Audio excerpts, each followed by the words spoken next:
ప్రార్థన చేసుకొని మనందరం కూడా దేవుని యొక్క వాక్యాన్ని ధ్యానం చేసుకుందాం. Praise Lord. ప్రార్థన. మహాపరిశుద్ధుడైన తండ్రి, ఈ శుద్ధీకరణ కూటాలు 3వ దినాన ఈరోజు రాత్రి నీ వాక్కును ఆత్మను పంపి నీ బిడ్డలమైన మమ్మల్ని అందరినీ కూడా నాయనా పవిత్రపరుస్తూ పరిశుద్ధపరుస్తూ మహిమగల నీ రాకడ కొరకు మమ్మల్ని అందరినీ మీరు సిద్ధపరుస్తున్నందుకు స్తోత్రాలు. ఈ శుద్ధీకరణ కూటాల్లో 3వ దినాన మీకా గ్రంథము 7వ అధ్యాయము 1 వచనం నుండి 20 వచనాల వరకు ఉన్నటువంటి నీ సంకల్పములో ఉన్న ఉద్దేశములన్నీ కూడా మాతో తేటగా మాట్లాడి మహిమగల నీ రాకడ కొరకు మమ్మల్ని అందరినీ మీరు సిద్ధపరిచినందుకు కృతజ్ఞతాస్తుతులు చెల్లిస్తూ, నా తండ్రి, ఈ సాయంకాల వేళలో నీ చిత్తములో ఉన్న బిడ్డలందరినీ కూడా పంపి పరిశుద్ధపరచుటకై మీరు సిద్ధపరిచిన ఈ 3వ దిన కూటికి కొరకై స్తోత్రాలు. నాయనా, మీరు మాతో మాట్లాడి మమ్మల్ని అందరినీ బలపరిచి పరిశుద్ధపరిచి పవిత్రపరిచినందుకు స్తోత్రాలు. గత మాసమంతా కాపాడి ఈ మాసంలో కూడా కనికరము చేత మమ్మల్ని అందరినీ సజీవులుగా ఉంచి నడిపిస్తున్నందుకు కృతజ్ఞతాస్తుతులు చెల్లిస్తూ యేసు నామంలో అడిగి పొంది ఉన్నాము తండ్రి, ఆమెన్. ప్రార్థన ఆలకించి అడిగినవన్నీ విశ్వాసము ద్వారా పొందుకున్నట్లుగా కృపనిచ్చిన యేసయ్యకు స్తోత్రము చేయదమో. స్తోత్రం స్తోత్రం స్తోత్రం స్తోత్రం స్తోత్రం. తండ్రి, కుమార, పరిశుద్ధాత్మ దేవునికి స్తోత్రము చేయదమో. స్తోత్రం స్తోత్రం స్తోత్రం స్తోత్రం. ఆమెన్. చూడండి నాన్న, మనందరం కూడా ఈ శుద్ధీకరణ కూటాల్లో మీకా గ్రంథాన్ని మనందరం కూడా ధ్యానం చేసుకుంటూ ఉన్నాము. నిన్నటి సెక్షన్లో మనం 6వ అధ్యాయాన్ని ధ్యానం చేసుకుంటూ వచ్చాము. దేవుని యొక్క న్యాయస్థానంలో మనందరం తీర్పులో నిలబడినప్పుడు మన ఎదురుగా దేవుడు, పరిశుద్ధులు నిలబడి మన మీద వాద్యం ఆడడానికి నిలబడిన పరిస్థితులన్నీ కూడా 7 సంగతులను గురించి నిన్నటి దినాన మనందరం కూడా నేర్చుకుంటూ వచ్చాం.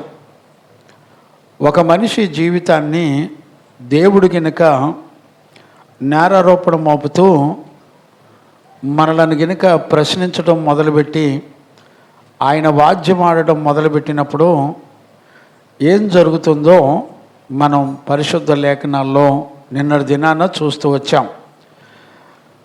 ఆయన 6వ అధ్యాయంలో ఎవరెవరికి వాద్యము జరుగుతుందో చెప్పాడు. అలాగే వాద్యానికి దేవుడు సాక్షులుగా ఎవరెవరిని పిలుస్తున్నాడో చెబుతూ వచ్చాడు. దేవుడు వీళ్ళ కొరకు ఏ కార్యాలు చేశాడో ఆయన తన ప్రజలను నేను మీకు చేసిన అన్యాయం ఏంటి అని అడగడాన్ని కూడా మనం చూస్తూ వచ్చాం. అలాగే ఇశ్రాయేలు ప్రజలు తిరిగి ప్రతిస్పందిస్తూ, అయ్యా, మేము వేలాది నదులంతా విస్తార తైలము మీకు ఇచ్చినా సరిపోతుందా అని బలులు నైవేద్యాల గురించి అడుగుతున్నట్లుగా మనం చూసాం. అందుకు దేవుడు స్పందిస్తూ,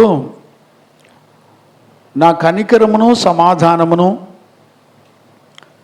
నా ఎదుట మీ ప్రవర్తన ఎలాగుండాలో మీకు తెలీదా, నేను ఇంతే కదా అడిగేది అని నిన్నటి దినాన్న మనం చదువుకుంటూ వచ్చాం.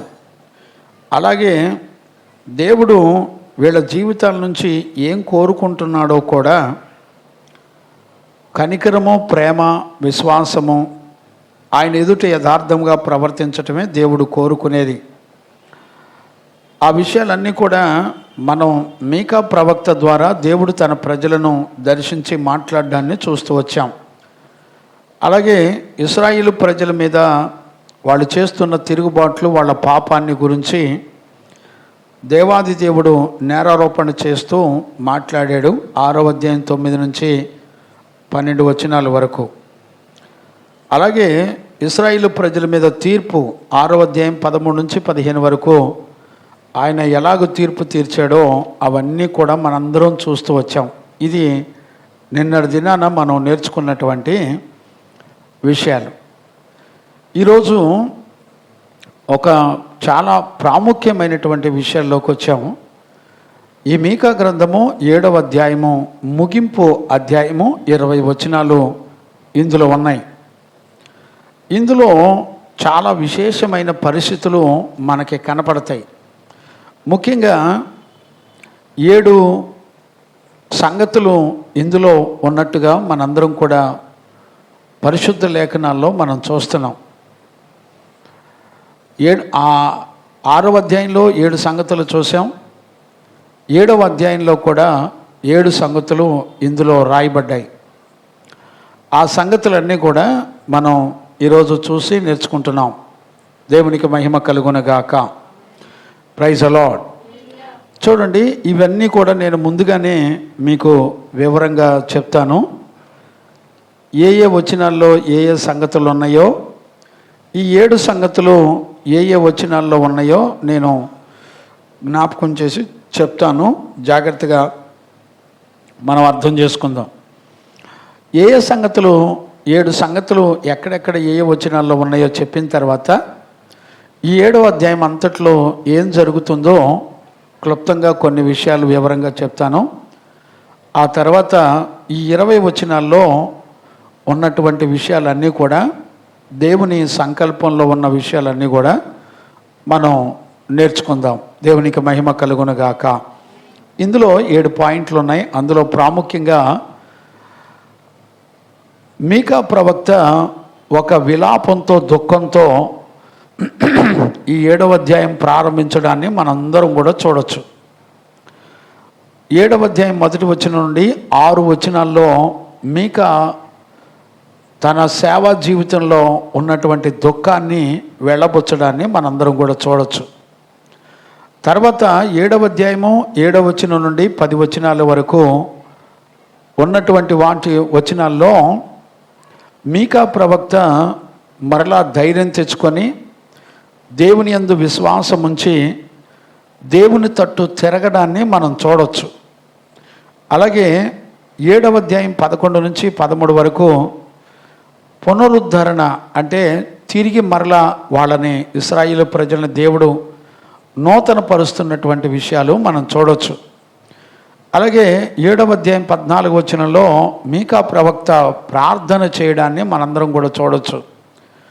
అలాగే ఆ 14 వచనంలో చేసిన ప్రార్థనకి 15, 16, 17 వచనాల్లో దేవుడు సమాధానం ఇచ్చినట్లుగా మనం చూస్తున్నాం. ఆన్సర్ ఇచ్చాడు, అంటే సమాధానం చెప్పాడు. అలాగే 6వది 7వ అధ్యాయం 18 నుంచి 19 వచనాల వరకు ఈ 2 వచనాల్లో ఇశ్రాయేలు ప్రజల యొక్క పాపములను క్షమించి వారి మీద కనికర పడినట్లుగా మనం చూడొచ్చు. 7వది దేవుడు నమ్మదగిన దేవుడుగా ఉండి ఆయన మనలందరినీ క్షమించి సత్యములోనూ కనికరములోనూ మనలను ఆశీర్వదించినట్లుగా మనందరం కూడా చూడొచ్చు. ఇవి ఈ 7వ అధ్యాయంలో ఉన్నటువంటి విషయాలు. 7వ అధ్యాయంలో మొత్తం 7 సంగతులు ఉన్నాయి. ఈ 7 సంగతుల్లో మొదటి 6 వచనాల్లో మీకా ప్రవక్త యొక్క కన్నీరు, దుఃఖం ఉంది. అలాగే 7 నుంచి 10 వచనాలు మీకా ప్రవక్త విశ్వాసం తట్టు తిరగడాన్ని చూడొచ్చు. అలాగే ఇశ్రాయేలు ప్రజల యొక్క పునరుద్ధరణ, మరలా తిరిగి వారిని సమకూర్చడం అనేది మనం చూడొచ్చు.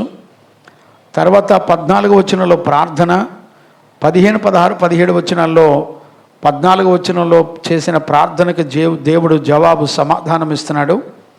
అలాగే 7వ అధ్యాయం 18, 19 క్షమాపణ, అంటే వారి పాపములు క్షమిస్తూ ఉన్నాడు. 7వది 20వ వచనంలో దేవుడు నమ్మదగిన వాడిగా ఉండి ఆయన సత్యమును కనికరమును తన ప్రజలకు అనుగ్రహించి నడిపించడాన్ని మనం చూడొచ్చు. దేవునికి మహిమ కలుగునుగాక. Praise the Lord. ఇది ఈ అధ్యాయం, ఈ 7వ అధ్యాయం అంతా కూడా ఇప్పుడు ప్రజెంటు మన సంఘాల్లో జరుగుతున్న వాస్తవమైనటువంటి పరిస్థితులు మనం వింటున్నప్పుడు అంత ఈజీగా గ్రహించుకోగలుగుతున్నామో అనుకోవడానికి వీల్లేదు, కానీ ఇది చాలా చాలా ప్రాముఖ్యమైనటువంటి విషయం. ఈ 7వ అధ్యాయంలో ప్రారంభం నుంచి ఏం జరుగుతుందో నేను 20 వచనాల్లో క్లుప్తంగా చెప్తాను. నేను మనందరం చూసినట్లయితే ఇందులో ఒక ప్రవక్త తన ముగింపు దశకు వచ్చేపాటికి, అంటే తన సేవా జీవితం ముగింపు దశకు వచ్చేపాటికి ప్రజలందరి దృష్టికి, లేకపోతే ఈ లోకంలో ఆయన పడిన కష్టానికి ఎక్కడా కూడా ఫలాలు కనపడకుండా ఉండునట్లుగా ఈ పరిచర్య జరుగుతున్నట్లుగా మనం చూడవచ్చు. మరలా చెప్తున్నాను, జాగ్రత్తగా అర్థం చేసుకోండి. మీకా ప్రవక్త తన జీవితం మొత్తం దేవుని కొరకు ఖర్చయి ఆయన పిలుపు మేరకు ఒక ప్రవక్తగా ఇశ్రాయేలు ప్రజల మధ్యలోకి వచ్చి ఆయన ప్రారంభంలో చెప్పబడినట్టుగా యోతాము, ఆహాజు, హిజ్కియా, యోధా రాజుల కాలంలో ఆయన దగ్గర 40 సంవత్సరాలు సేవ చేశాడు. ఈ 40 సంవత్సరాల సేవలో ఆయన ఎదురు చూస్తే ఒక్కళ్ళు కూడా మారు మనసు పొందినట్లుగా లేరు. అంటే 5 అధ్యాయాల్లో తన జీవితం మొత్తం దేవుడు చెప్పిన సువార్త చెబితే ఒక్కళ్ళు కూడా రక్షించబడినట్లుగా, మారు మనసు పొందినట్లుగా లేదు. ఒక హిజ్కియా ఒక్కడు మాత్రం మధ్యలో మనసు మార్చుకున్నట్లుగా మనం చూడొచ్చు. హిజ్కియా తన జీవితంలో మనసు మార్చుకొని తన్ను తాను తగ్గించుకొని దేవుని యొద్దకు వచ్చి ఆయన పాదాలు పట్టుకొని బ్రతిమలాడినట్లుగా మనందరం కూడా చూడొచ్చు. ఇర్మియా పుస్తకంలో మనం గనుక పరిశుద్ధ లేఖనాల్లో గనుక చూస్తే 26వ అధ్యాయం 18వ వచనాన్ని గనుక మనం చదువుకున్నట్లయితే, ఇర్మియా పుస్తకం 26:18 వచనం చదవండి నాన్న. యూదా రాజైన హిజ్కియా దినములలో మొరష్తీయుడైన మీకా ప్రవచించుచుండెను. అతడు యూదా జనులందరితో ఇట్లు ప్రకటించుచు వచ్చెను. సైన్యములకు అధిపతియగు యెహోవా ఈలాగు సెలవిచ్చుచున్నాడు. చేను దున్నబడునట్లు మిమ్మును బట్టి సియోను దున్నబడినది. యెరూషలేము రాళ్ల కుప్పలగును. మందిరం ఉన్న పర్వతము అరణ్యములోని ఉన్నత స్థలము వలె అగును. అట్లు పలికినందున యూదా రాజు అయిన హిజ్కియా అయినను యూదా జనులందరిలో మరి ఎవడైనను అతన్ని చంపిరా. యెహోవా వారికి చేసదనని తాను చెప్పిన కీడును చేయక సంతాపపడునట్లు రాజు యెహోవా యందు భయభక్తులు కలిగి యెహోవా దయను వేడుకొనెను గదా. మనం ఇప్పుడు చూడండి, మీకా యొక్క సేవలో హిజ్కియా రాజు ఒక్కడే తన్ను తాను తగ్గించుకొని దేవునికి భయపడి ప్రార్థన చేసి ఆయన దయ పొందుకున్నటువంటి వ్యక్తి హిజ్కియా ఒక్కడే. అది కూడా కొద్ది కాలం మట్టుకే. మీరు గుర్తుపట్టారో లేదో, అంటే ఒక దైవజనుడు ఎన్ని సంవత్సరాలు దేవుడు ఏది చెప్పమంటే అది చెబితే ఇన్ని పట్టణాలు, రాజులు యోతాము, ఆహాజు, హిజ్కియా, యోధా అనే రాజుల పట్టణాలు, 4 రాజులు పరిపాలించిన పట్టణాల్లో ఇన్ని లక్షల మంది ప్రజలు ఉంటే ఒక్కళ్ళు కూడా మారు మనసు పొంది పాపక్షమాపణ పొందినట్టుగా ఇక్కడ మనకి లేఖనాల్లో కనబడదు. ఇక్కడ మనందరం ఇక్కడ గమనించవలసినటువంటి ప్రాముఖ్యత ఏంటంటే, ఈ మీకా గ్రంథము 7వ అధ్యాయంలోకి వచ్చేపాటికి ముగింపులోకి మనందరం కూడా వచ్చేసాం.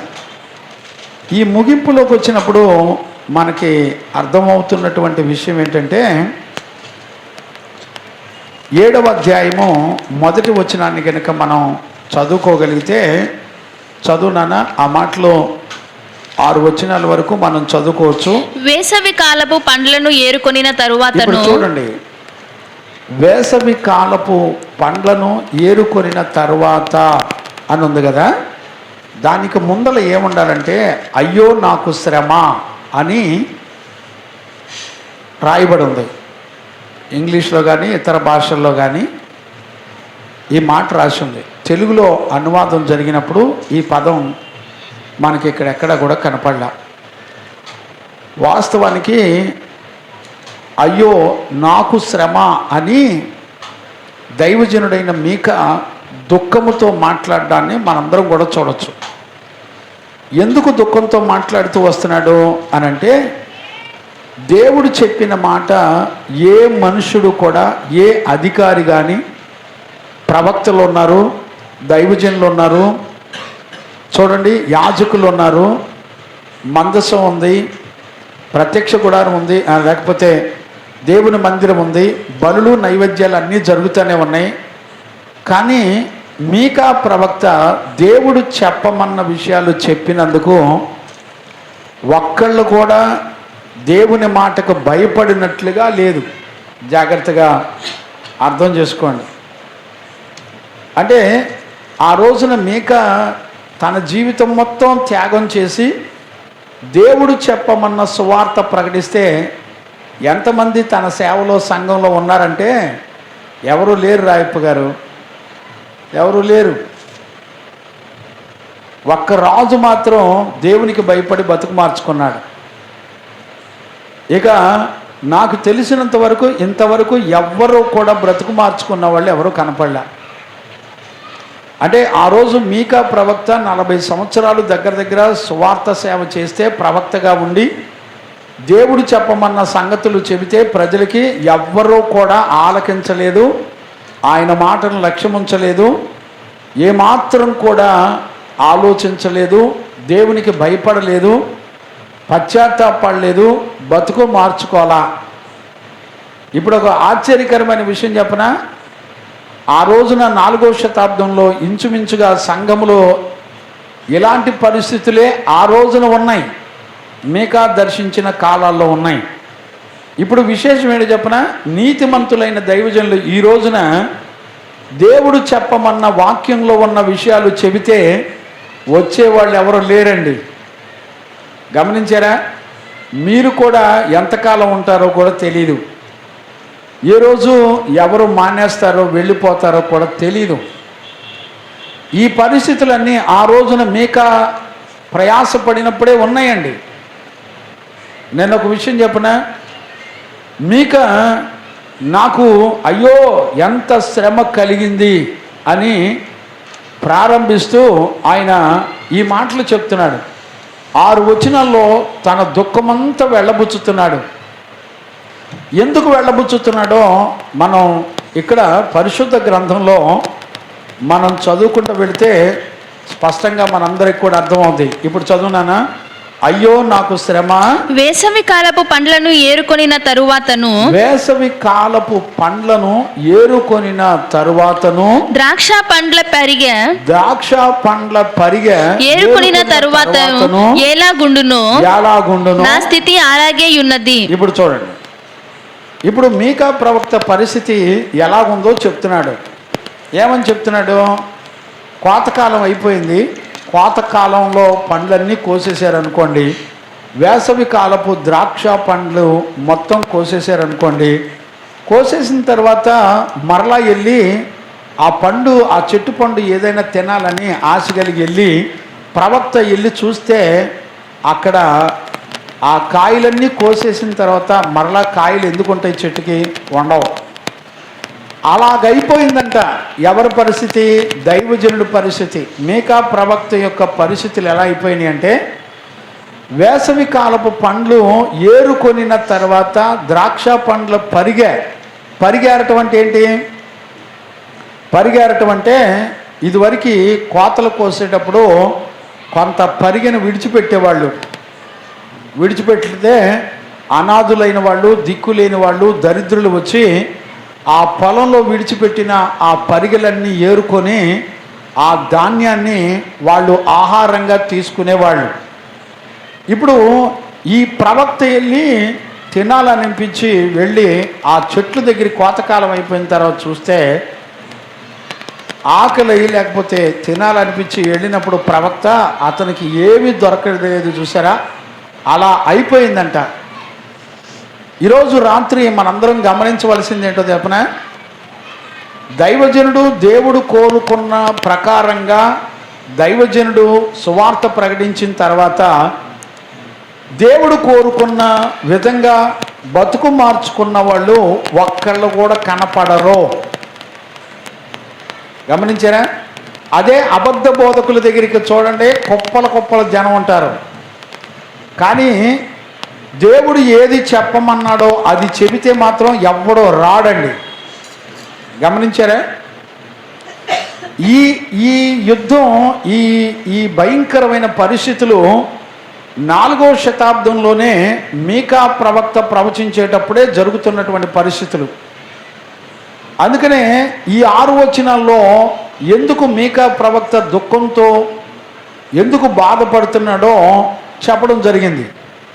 ఇప్పుడు మీకా ప్రవక్త ప్రకటించిన తర్వాత 6 అధ్యాయాలు సువార్త ప్రకటించిన తర్వాత మీకా ప్రవక్త చెప్పిన సువార్త ఏంటంటే, ఇశ్రాయేలు ప్రజలు చేసిన పాపం, అలాగే వాళ్ళు తిరుగుబాట్లు, వాళ్ళ మీదకి వచ్చే శిక్ష, అలాగే ఎవరైతే భయపడి దేవుని యందు భయభక్తులు కలిగి బ్రతుకు మార్చుకొని పరిశుద్ధపరుచుకొని ఉగ్రత పాలైనప్పటికీ కూడా దేవుని యందు నిరీక్షణ ఉంచి మిగిలిపోయిన శేషాన్ని దేవుడు తప్పనిసరిగా కాపాడుకుంటూ వచ్చాడు.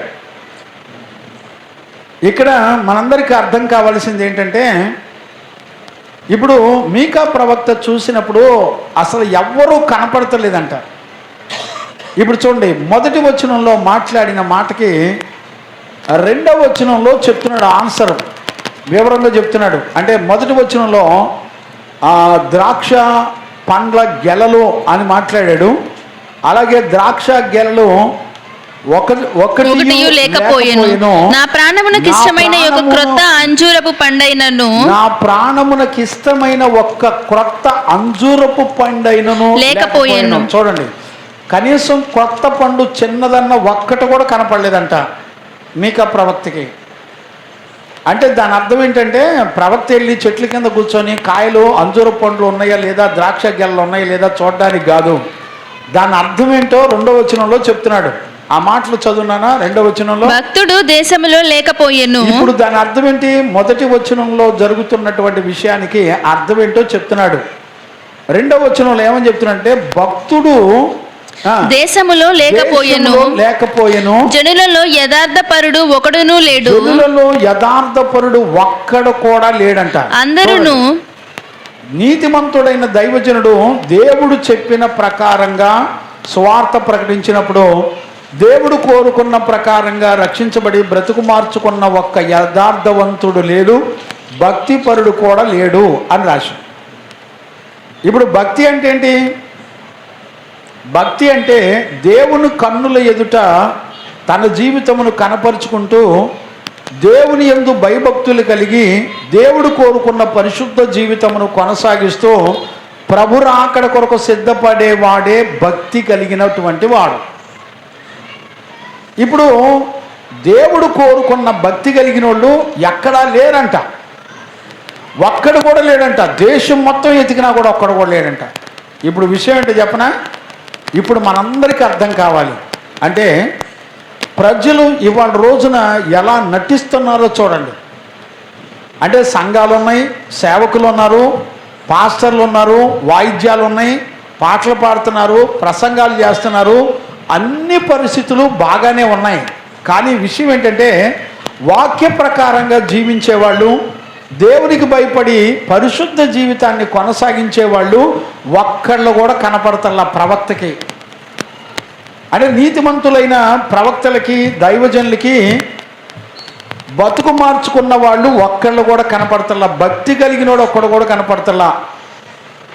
నేను ఇదంతా చదువుకుంటూ వెళ్తున్నాను అంతే, నేను మీకేమీ ఎక్స్ప్లెయిన్ చేయట్లా. నేను ఇతర రెఫరెన్స్లోకి వెళ్ళానంటే సమయం సరిపోదు. ఇప్పుడు మీరు అర్థం చేసుకోండి, ఒక్కడు కూడా లేడంటే ఒక్కడు కూడా లేడంట. ఎవరు చూస్తే కనపడతలేదు? మీకా ప్రవక్త భయము లేకుండా దేవుడు చెప్పమన్నది రాజుల ఎదుట, ప్రజల ఎదుట, అధికారుల ఎదుట. మనం గత కాలంలో వచనాల్లో కనుక మనం చూస్తే మీకా ప్రవక్తని బెదిరించిన వాళ్ళు కూడా ఉన్నారు. నువ్వు ఇక్కడ ప్రకటించక్కర్లేదు, నువ్వు యెరూషలేము వెళ్ళి అక్కడ ప్రకటించుకో, ఇక్కడ వద్దు, యోధా ప్రాంతంలో వద్దని ఆయన మీద తిరుగుబాటు చేసిన వాళ్ళు కూడా ఉన్నారు. గమనించారా? అంటే ఈ రోజున సత్యవాక్యాన్ని దేవుడు చెప్పమన్న దాన్ని చెబితే వినేవాళ్ళు ఎవరు లేరండి. మరి ఏం చెబితే వింటారు అంటే అబద్ధ బోధలు చెబితే వింటారు. అబద్ధ బోధకుల దగ్గరికి వెళ్ళి కూర్చోమంటే దర్జా కూర్చుంటారు. ఇప్పుడు ఆ రోజుల్లో ఏం జరుగుతుందో ఈ రోజులు కూడా సంఘంలో అదే పరిస్థితులు జరుగుతున్నట్లుగా మనందరం కూడా పరిశుద్ధ లేఖనాల్లో చూడొచ్చు. ఇప్పుడు చూడండి, సువార్త ప్రకటించిన తర్వాత దైవజనుడు, దేవుని ఆత్మ ఏం చూస్తుంది?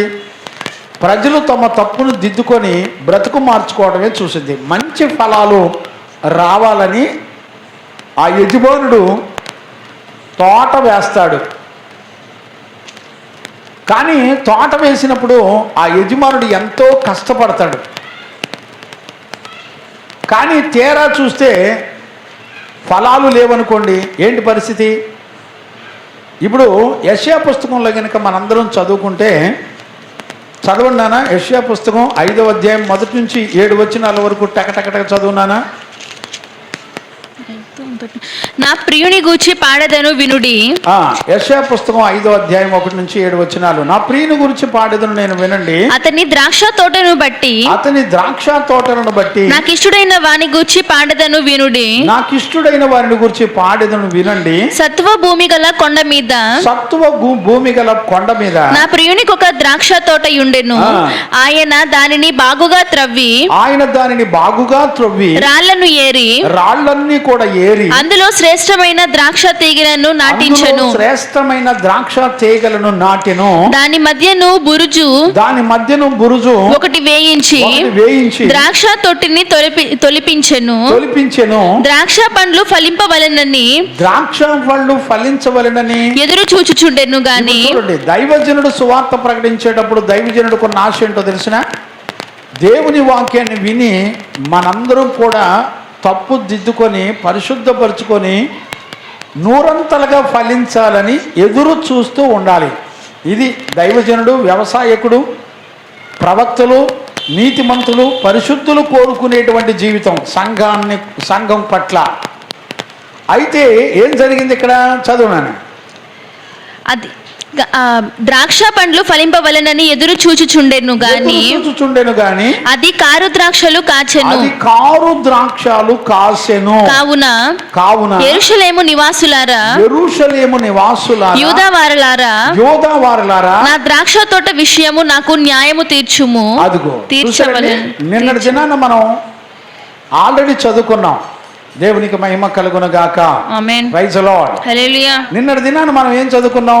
ఆయన వాద్యమునకు నిలబడి మనందరినీ కూడా అడుగుతున్నాడు అనే సంగతి 6వ అధ్యాయంలో మనం అన్ని చూసుకుంటూ వచ్చాం నిన్నటి దినాన. ఇప్పుడు ఆయన ఏమంటాడంటే, ఆయన తోటను ఆయన లెక్కడుగుతున్నాడు. గమనించారా? దేవునికి మహిమ కలుగును గాక. Amen. Praise the Lord. Hallelujah. ఆ చివర పైన చివర దేవునికి మహిమ కలుగును గాక. Praise the Lord. హల్లెలూయా. ఈరోజు రాత్రి మనకు అర్థం కావాల్సింది ఏంటో తెలిసిన? దేవుడు కోరుకున్నట్లుగా మనం ఫలించకపోతే ఆయన మన మీద వాద్యమునకు నిలబడతాడు. గమనించారా? ఖచ్చితంగా మన మీద వాద్యమునకు నిలబడతాడు. ఒక రోజు వస్తుంది, ఆ రోజున దేవుని ఎదుట సమాధానం చెప్పవలసిన అవసరత ఉంటుంది. గమనించారా? దేవునికి మహిమ కలుగును గాక. ఆమేన్. అందుకనే ఇప్పుడు 2వ వచనంలో ఏమంటాడు? మీకా గ్రంథం 7వ అధ్యాయం 2వ వచనంలో, భక్తుడు దేశములో లేకపోయిను, జనులలో యథార్థపరుడు ఒకడును లేడు, యథార్థపరుడు ఒక్కడును లేడు, అందరూ ప్రాణహాని చేయుటకై పొంచి ఉండువారే ప్రతి మనుష్యుడును కిరాతకుడై తన సహోదరుని కొరకు వలలను ఒగ్గును, రెండు చేతులతోనూ కీడు చేయ పూనుకొందురు, అధిపతులు బహుమానములు కోరుకొందురు, న్యాయాధిపతులు లంచము పుచ్చుకొందురు, గొప్పవారు తమ మోసపు కోరికను తెలియజేయుదురు, అలాగున వారు ఏకపట్టుగా నుండి దాని ముగింతురు. ఇక్కడ చూడండి, ఇప్పుడు దేవుడు తన సువార్తను ప్రకటించినప్పుడు ఏ వ్యక్తులైతే, ఏ దేశ ప్రజలైతే, ఏ కుటుంబాలైతే దేవుని వాక్యాన్ని విని బ్రతుకు మార్చుకోకుండా ఉంటారో వాళ్ళ బ్రతుకుల్లో, కుటుంబాల్లో, సంఘాల్లో, దేశంలో ఏం జరుగుతుందో చెప్తున్నాడు. జాగ్రత్తగా వినండి. ఇప్పుడు ఏ కుటుంబం అయితే దేవునికి చోటు ఇవ్వకుండా తన ఇష్టానుసారంగా బ్రతుకుతూ తనకు నచ్చిన ప్రవర్తన కలిగి బ్రతుకుతున్నారో, దైవజనుడు మాట వినకుండా, దేవుని మాట వినకుండా, ఆయన వాక్యానుసారమైన ప్రవర్తన కలిగిన జీవితం చేయకుండా బ్రతుకుతున్నారో వాళ్ళ బ్రతుకుల్లో ఏం జరుగుతుందో చెప్తున్నాడు. ఏమని చెప్తున్నాడు?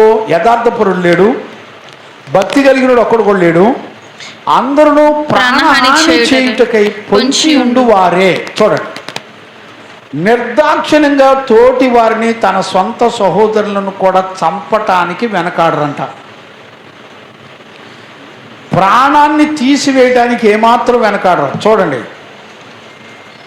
ఈరోజు రాత్రి మన కుటుంబాల్లో చూడండి, కొట్టుకోవడం, తిట్టుకోవడం, మర్డర్లు చేసుకోవడం, ఈ రోజున మనమే ఎవరిళ్లలో వారే, తల్లిదండ్రులు పిల్లల మీద, పిల్లలు తల్లిదండ్రుల మీద దేవుని భయం లేకుండా ప్రవర్తించే వారి పట్ల జరుగుతున్నటువంటి పరిస్థితులు చెప్తున్నాడు మేకా.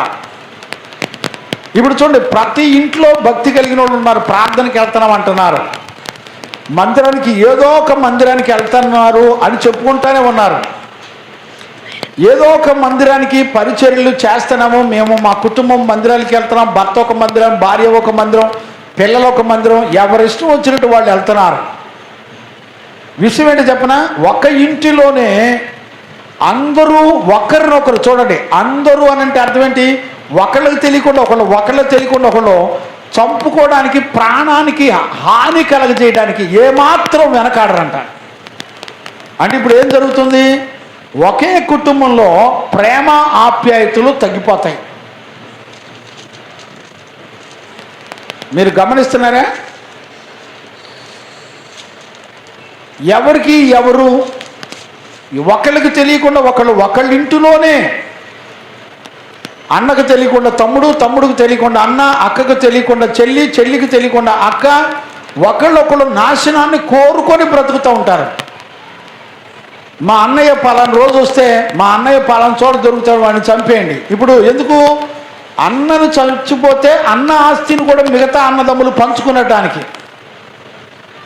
ఇప్పుడు తండ్రి కనుక ఉద్యోగస్తుడైతే తండ్రిని కనుక ముందుగానే చంపేస్తే ఉద్యోగంలో ఉండగానే ఆ ఉద్యోగం పిల్లలకో, కొడుకులకో, కూతుళ్ళకో ఇస్తారని ముందుగానే చంపేసేటువంటి ఒకరినొకరు ప్రాణహాని కలిగి ఉంటారట. ఇదంతా ఎందుకో తెలుసిన?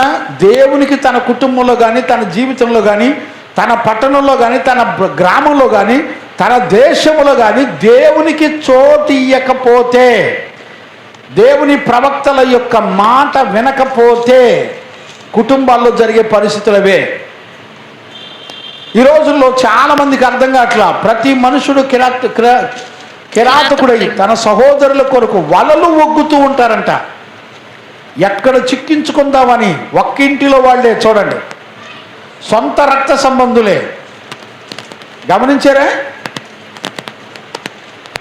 అలాంటి పరిస్థితులు జరుగుతున్నప్పటికీ కూడా ప్రజలకు మారు మనసు లేదు. ప్రియులారా, ఇప్పుడు చూడండి, ఇప్పుడు కూడా అదే పరిస్థితులు జరుగుతున్నాయి. నీతిమంతులైన దైవజనులు వాక్యానికి భిన్నంగా అబద్ధ బోధలు జరుగుతున్నాయని, ఇదిగో భయంకరమైనటువంటి వాక్యాన్ని మరుగు చేసి మనుషుల చేత కల్పించబడిన పద్ధతుల ద్వారా దేవుని సంఘాన్ని మోసం చేస్తున్నారని దేవుని వాక్యం ప్రకటిస్తున్న సేవకుల మాట వినేవాళ్ళు ఎవరో లేరు. వాళ్ళ మాటకు లోబడే వాళ్ళు ఎవరు లేరు. ఆ రోజుల్లోనే ఈ పరిస్థితులు ఉన్నాయండి సంఘంలో. మీకా సేవ చేస్తే జరుగుతున్నటువంటి రిజల్ట్ అండి. కంటిన్యూ చేయమ్మా. 3వ వచనం. రెండు చేతులతోనూ కీడు చేయ పూనుకొందురు, అధిపతులు బహుమానము కోరుదురు. అధిపతులందరూ కూడా బహుమానాలు కోరుకుంటారు. న్యాయాధిపతులు లంచము పుచ్చుకొందురు. ఇప్పుడు అధిపతులు బహుమతులు కోరటం అంటే అర్థం ఏంటి? అధిపతి అంటే అర్థం ఏంటి? అధిపతి అంటే అధికారం ఉన్నవాడు. లేకపోతే ఎమ్మెల్యే అనుకోండి, ముఖ్యమంత్రి అనుకోండి, లేదా ప్రైమ్ మినిస్టర్ అనుకోండి, గవర్నర్ అనుకోండి, పోని ఉన్నత అధికారులు. వీళ్ళు బహుమతులు ఎందుకు కోరుకుంటున్నారు చెప్పండి? వాళ్ళకి బహుమతులతో ఏం పని? అంటే ఈ అధిపతులు ఏం చేస్తారంటే, ఏదైనా ఒక స్థలం ఉంది, దాన్ని కబ్జా చేయాలనుకోండి, ఎంఆర్ఓని విఆర్ఓని వీళ్ళందరినీ పిలిచి, మీకు ఎంత కావాలి డబ్బులు, ఇదిగో ఇన్ని బహుమతులు, మీకు ఎన్ని బహుమతులు కావాలి అవన్నీ నేను ఇస్తా, మీరేం చేయాలో తెలిసిన, మీరు వెళ్ళి నా కోసం ఆ స్థలం రిజిస్ట్రేషన్ చేసి నాకు ఇవ్వండి, అందుకు బహుమతులు. అర్థమవుతుందండి? కోర్టులో జడ్జి దగ్గరికి వెళ్ళి జడ్జికి లంచం ఇచ్చి డబ్బులు ఇచ్చి, ఈ ఆస్తి నాకే రావాలి, నువ్వేం చేస్తావో నాకు తెలీదు, నీ కోరుకున్న బహుమతులు నేను ఇస్తా, ఇచ్చేస్తాడు. ఇచ్చేసిన తర్వాత ఈ న్యాయాధిపతులు వీళ్ళంతా ఏం చేస్తారు? న్యాయాన్ని అన్యాయంగా మార్చేస్తారు. అందుకని కింద కూడా ఏమంటాడు? న్యాయాధిపతులు లంచము పుచ్చుకొందురు గొప్పవారు. ఇప్పుడు చూడండి, న్యాయాధిపతులు లంచం పుచ్చుకోవడం అంటే అర్థం ఏంటి? చూడండి, మంచివాడిని కూడా శిక్షకు అప్పగిస్తున్నారు. గమనించారా? అన్యాయస్తుణ్ణి, అక్రమస్తుణ్ణి వీడు మంచోడుగా మార్చేస్తున్నారు. ఎలాంటి తీర్పులు జరుగుతున్నా చూడండి. డబ్బులు ఇచ్చారంటే, న్యాయాధిపతికి డబ్బులు ఇచ్చి మార్చేయమంటే యథార్థపరుణ్ణి, ఏ మోసం తెలియనోడిని వీడు మోసగాడని చిత్రీకరించగలరు, జైలు శిక్ష వేయగలరు, కోర్టులో నిలబెట్టగలరు. అర్థమవుతుందండి? న్యాయాధిపతులు లంచం పుచ్చుకుంటారు, గొప్పవారు తమ మోసపు కోరికలను తెలియజేయదు. గొప్పవాళ్ళు అంటే ఎవరు? డబ్బున్న వాళ్ళు, వ్యాపారస్తులు, ధనవంతులు. వీళ్ళు ఏం చేస్తారు తెలిసిన? వాళ్ళ కోరికలను నెరవేర్చుకోవడానికి, అక్రమంగా వ్యాపారాలు చేయడానికి, అక్రమ ధనార్జన, ధనం సంపాదించుకోవడానికి. చూసారండి? ఇవన్నీ ప్రజల్లో, పట్టణాల్లో జరుగుతున్నాయండి. కానీ యథార్థవంతుడు ఒక్కడ కూడా లేడంట. మీకా ఎతికితే, మీకా ప్రవక్త 40 సంవత్సరాలు సువార్త సేవ చేస్తే ఒక్కడు కూడా లేడంట. భక్తి కలిగినోడు, దేవునికి భయభక్తులు కలిగినోడు ఒక్కడు కూడా లేడని రాయబడింది వాక్యం. యథార్థంగా దేవుని ఎదుట భయభక్తులు కలిగి బ్రతికేవాడు, యథార్థవంతుడు ఒక్కడు కూడా లేడంట. ఇప్పుడు చెప్పండి, ఈరోజు రాత్రి దేవుని వాక్యం వింటున్న దేవుని పిల్లరా, ఈ రోజున నీతిమంతులైన సేవకులు సువార్త ప్రకటిస్తున్నప్పుడు జరుగుతున్న పరిస్థితులు కూడా అంతే. నీతిమంతుల సేవలో ఒక్కడు కూడా రక్షించబడతలా, ఒక్కడు కూడా దేవునికి భయపడేవాళ్ళు కనబడతలా. గమనించారా? 4వ వచనం కూడా చదువునానా? వారిలో మంచివారు ముండ్ల చెట్టు వంటి వారు, మంచిగా ఉన్నటువంటి వాళ్ళు ముళ్ళ చెట్టు వంటి వారు, వారిలో యథార్థవంతులు ముండ్ల కంచె కంటెను ముండ్లు ముండ్లుగా నుందురు. నీ కాపరుల దినము నీవు శిక్ష నొందు దినము వచ్చుచున్నది. నీ కాపరుల దినము నీవు శిక్ష నొందుచున్న దినము వచ్చుచున్నది. ఇప్పుడే జనులు కలవరపడుచున్నారు. స్నేహితుని యందు నమ్మకం ఉంచవద్దు, ముఖ్య స్నేహితుని స్నేహితుని నమ్ముకొనవద్దు. నీ కౌగిటిలో పడుకొని ఉన్న దాని ఎదుట నీ పెదవుల ద్వారమునకు కాపు పెట్టుకొనుము. కుమారుడు తండ్రిని నిర్లక్ష్య పెట్టుచున్నాడు. కుమార్తె తల్లి మీదికి కోడలు అత్త మీదికి లేచెదరు. ఎవరి ఇంటి వారు వారికే విరోధులగుదురు. చూడండి, ఇక ఎలాంటి పరిస్థితులు జరుగుతున్నాయో ఊహించగలుగుతున్నారా? మంచోడన్నవాడు ముళ్ళ చెట్టు వంటి వాడు అయిపోతున్నాడంట.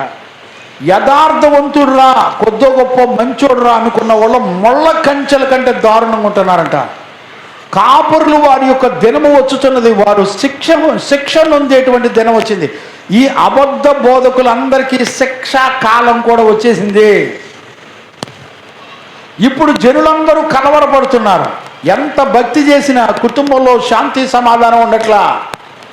5వ వచనం, స్నేహితులను నమ్మొద్దు, ముఖ్య స్నేహితులను నమ్మొద్దు. నీ కవిత భార్యను కూడా నమ్మి నీ నోరు తెరిచి మాట్లాడొద్దు. ఎందుకో తెలిసిన, నీ భార్యని నీ శత్రువుల యొక్క జాడలు ఎక్కడున్నాయో చెప్పేస్తుంది. నీ విరోధులకి నీ గురించి నువ్వు ఎక్కడ దొరుకుతావో, నీ హృదయంలో ఉన్న ఆలోచనలు మొత్తం నీ విరోధులకు తీసుకెళ్ళి చెప్పేస్తుంది. భర్త విరోధులకు తీసుకెళ్ళి చెప్పేస్తుంది భార్య. స్నేహితుడు అన్నవాడే అక్రమ రిలేషన్స్ పెట్టుకొని, నీ భార్యతోనే అక్రమ సంబంధాలు పెట్టుకొని బ్రతికే వాళ్ళు బొచ్చెడు మంది ఉన్నారు. గమనించారా? నీ ముఖ్య స్నేహితుడు కూడా నువ్వు నమ్మొద్దు, స్నేహితులు అనేవాడిని కూడా నువ్వు నమ్మొద్దు. చూడండి, అంటే దేవునికి చోటియని కుటుంబాల్లో ఏం జరుగుతుందో చూడండి. ఎక్కడ చూసినా అన్యాయం, ఎక్కడ చూసినా అక్రమం, ఎక్కడ చూసినా అపవిత్రత, ఎక్కడ చూసినా పాపం. మంచోడు అన్నవాడే ముళ్ళ తుప్పల్లాగా కనపడుతున్నాడు. ఇతడు యథార్థవంతుడు అంటే ముళ్ళ కంచెల్లాగా కనపడుతున్నారు. భయపడిపోవాల్సి వస్తుందండి. ఎవరి ఇళ్లలో నెమ్మది లేదు. నీ కౌగిట పడుకున్నటువంటి నీ భార్యతో కూడా నోరు విప్పి మాట్లాడొద్దు చెప్పేశాడు. ఒకే ఇంటిలో ఉంటారు, తండ్రి కుమారులు కొట్టుకుంటారు. చూడండి, కుమార్తె తల్లి మీదకి, కోడలు అత్త మీదకి లేచును. ఎవరి ఇంటి వారు వారికే శత్రువులు అయిపోతారు. ఈ రోజున జరుగుతున్న నిజాలు ఇవి కాదండి. ఈ రోజున మన కుటుంబాల్లో జరుగుతున్నటువంటి పరిస్థితులు ఇవి కాదా? ఒకే ఇంట్లో అక్క చెల్లెళ్ళు కొట్టుకోవట్లా, ఒకే ఇంట్లో ఒకళ్ళంటే ఒకళ్ళకి ద్వేషం రావట్లా. ఆ రోజున సంఘాల్లో, పట్టణాల్లో మీకా ప్రవక్త నడివీధుల్లో తిరిగి ఇశ్రాయేలు ప్రజలకి దేవుని యొక్క తీర్పుల గురించి ప్రకటించినప్పటికీ కూడా ఒక్క కుటుంబంలో ఉన్న ఒక్క వ్యక్తి కూడా యథార్థవంతుడు, ఒక్క కుటుంబంలో ఒక్క యథార్థవంతుడు అనేవాడు ఒక్కడు కూడా లేడంట. కుటుంబంలో కానీ, పట్టణంలో కానీ, దేశంలో కానీ, ప్రజలందరిలో ఎక్కడ చూసినా దేవుని యందు భయభక్తులు కలిగిన వాడు ఒక్కడ కనపడతల్లా. బిడ్డలారా, ఆ రోజున మీకా దినాల్లో జరుగుతున్నటువంటి పరిస్థితులే, 4వ శతాబ్దంలో జరిగినటువంటి పరిస్థితులే ఈ రోజున సంఘాల్లో కూడా ప్రజెంట్ ఇప్పుడు జరుగుతున్నాయి. గమనించారండి? ఆ రోజున నోవహు దినాల్లో జరుగుతున్నటువంటి విషయాలు. ఆ రోజున ప్రజలంతా కూడా ఎలా ఉన్నారో తెలిసిన, ఆదికాండం 6వ అధ్యాయం 5వ వచనం చదువునానే. నోవహు దినాల్లో ప్రజలందరూ కూడా బాల్యదినం నుంచి ఎలాగున్నారో చూడండి. నరుల చెడుతనము భూమి మీద గొప్పదనియు, భూమి మీద ఎక్కువైపోయింది. ఎప్పుడండి? నోవహు దినాల టైంలోనే నరుల యొక్క చెడుతనం భూమి మీద ఎక్కువైపోయింది. వారి హృదయము యొక్క తలంపులలోని ఊహ అంతయు, వారి హృదయం యొక్క తలంపులలో ఊహ అంతయు ఎల్లప్పుడూ కేవలము చెడ్డదనియు. ఇప్పుడు చూడండి, ఊహల్లో తేలిపోతున్నారు యవ్వనస్తులు. ఏంటి ఈ మధ్య కాలంలో యవ్వనస్తులు అయితే అసలు వాక్యంతో కానీ, భూమండలం మీద ఉన్న మనుషులతో కానీ సంబంధం లేకుండా వాళ్ళు ఊహాగానాల్లో గడిచిపోతున్నారు. ఊహల్లోనే అమెరికా వెళ్ళొస్తున్నారు, ఊహల్లోనే ప్రపంచ దేశాలు మొత్తం తిరిగి వస్తున్నారు. ఇంకో విచిత్రం ఏంటి చెప్పిన, చనిపోయిన వాళ్ళు కూడా బతికి తిరుగుతున్నారని చెప్పుకునే వాళ్ళు కూడా ఉన్నారు. ప్రసంగి గ్రంథంలో చక్కగా రాయబడింది, చదవండి. ఎక్కడమ్మా? 9వ అధ్యాయం 5వ వచనం, ప్రసంగి పుస్తకం. 9వ అధ్యాయం 5వ వచనం చదవండి నాన్న. బ్రతికి ఉండు వారు బ్రతికి ఉండువారు తాము చత్తురని ఎరుగుదురు, తాము చతురని ఎరుగుదురు. అయితే అయితే చచ్చిన వారు ఏమియు ఎరుగరు, చచ్చిన వాడు ఏమీ ఎరగడు, వారి పేరు మరువబడి వారి ఉన్నది, పేరు మరవబడి ఉన్నది. వారికి ఏ ఏ లాభమును కలుగదు, లాభమును కలగదు, వారిక ప్రేమింపరు, వారు ఇక ప్రేమించరు, పగపెట్టుకొనరు, పగపెట్టుకొనరు, అసూయపడరు, అసూయపడరు. సూర్యుని కింద జరుగు వాటిలో దేని యందును ఆ. వారికి ఎప్పటికీ వంతు చూడండి, లేదు. చనిపోయిన ఆత్మకి సూర్యుని కింద జరుగు వాడితో ఎప్పటికీ పొత్తు లేదు, వంతు లేదు. వాళ్ళు ప్రేమించరు, పగబెట్టుకోరు, ద్వేషించరు. చనిపోయిన వాళ్ళ పేర్లు చెప్పుకొని మా తాత కనపడ్డాడు, మా నాయనమ్మ కనపడ్డాడు, మా నాన్న వచ్చి ఇట్లా కనపడ్డాడని చెప్పుకునేవాళ్ళు బొచ్చెడు మంది ఉన్నారు. ఒక్కసారి చనిపోయిన వ్యక్తి భూమండలం మీద ఎంతలా భక్తిపరుడైనా సరే, యేసుక్రీస్తు ఒక్కడు తప్ప పునరుద్ధానుడై లేచిన వాడు, మరణాన్ని జయించి లేచిన వాడు యేసుక్రీస్తు తప్ప మరి ఎవరు లేరు. ఈ రోజున చనిపోయిన వాళ్ళ పేర్లు చెప్పుకొని ఊహాగానాల్లో వెళ్ళిపోయే బొచ్చెడు మంది ఉన్నారు. ముఖ్యంగా యవనస్తులు మోసగించబడుతున్నారు. యవనస్తులు ఆ ఫోనుల్లో ఉన్నటువంటి ఆ ప్రోగ్రామ్స్, ఈ రోజున క్రైస్తవులు మరి ఎక్కువగా మోసగించబడుతున్నారు. ఎలా మోసగించబడుతున్నారు తెలిసిన చూడండి. అక్కడ మరి రియల్గా జరిగిందో లేదో తెలియదు, కానీ ఒక దైవజనుడు ఎవరికన్నా దెయ్యం పెట్టిన వాళ్ళు ప్రార్థన చేస్తుంటే వాళ్ళు గోడలో బిల్డింగ్లు ఎక్కేస్తూ ఉంటారు. ఈ గోడలో బిల్డింగ్లన్నీ ఎక్కేయటం చూసి ఇంకేముందో దేవుడు నిజంగా అద్భుతాలు చేసేస్తాడు అని అనుకుంటున్నాడు. అవన్నీ గ్రాఫిక్స్. అంటే ఆడెక్కడో ఉత్తర కొరియాలోనో దక్షిణ కొరియాలోనో ఎక్కడో ఉంటారు. వాళ్ళు ఎక్కడో ఉండి అద్భుతాలు చేసి వీడియోలు పెడతా ఉంటారు. ఈ యవనస్తులందరూ కూడా, కొత్తగా వచ్చినటువంటి సేవలోకి వచ్చినటువంటి యవనస్తులు కూడా ఆ టచ్ బొచ్చనేవన్నీ అక్కడ చూసి నేర్చుకున్నాయే. ఈ బెల్లంపల్లి ప్రవీణ్ వీళ్ళందరూ కూడా కలిసి ఎక్కువైపోయారు ఇవాళ. గమనించారా? ఈ రోజున సేవకులు కూడా కొత్తగా చేరిన వాడయ్యుండి అనుభవ జ్ఞానం లేకుండా, వాక్యం అర్థం చేసుకోకుండా, వాక్యం యొక్క సంగతులు తెలియకుండా రకరకాల అనుభవాల్లోకి వెళ్ళిపోయి, ఊహాగానాల్లోకి వెళ్ళిపోయి, కాళ్ళలో నుంచి దెయ్యం బయటకు రావటం, తలలో నుంచి దెయ్యాలు బయటకు రావటం, ఇక జనాల్ని మోసం చేయటంలో మోనార్కులు అయిపోయారు పాస్టర్లు. ఒక దెయ్యం అంటే ఏంటి? ఒక చెడుతనమే, ఒక అబద్ధమే ఒక పెద్ద దెయ్యం. మనుషుల్లో ఈ రోజున దెయ్యాల కంటే ముదిరిపోయినటువంటి ప్రజలు ఎక్కువైపోయారు. దేవునికి చోటు ఇచ్చే వాళ్ళు ఎవరు లేరు. ఆ రోజున ఇశ్రాయేలు ప్రజలు మీకా ప్రవక్త 7వ అధ్యాయంలోకి వచ్చే వరకు కూడా, ముగింపులోకి వచ్చి తన సేవ ముగింపులోకి వచ్చినా కూడా ఒక్క వ్యక్తి మారు మనసు పొందలేదు. ఆయన ఎతికి చూస్తే వేసవి కాలంలో పండ్లు ఎతికినట్టు వెతికి చూస్తే ఒక్కడు కూడా యథార్థపరుడు కనపడలా. ఈ రోజున ఎంత దౌర్బల్యాన్ని భరిస్తున్నారంటే, ఇవాళ భయంకరమైన పరిస్థితులు క్రైస్తవుల్లోనే జరుగుతున్నాయి. అన్యజనుల్లో కూడా ఎంత పాతకం జరగట్లేదండి, క్రైస్తవుల్లోనే జరుగుతున్నాయి.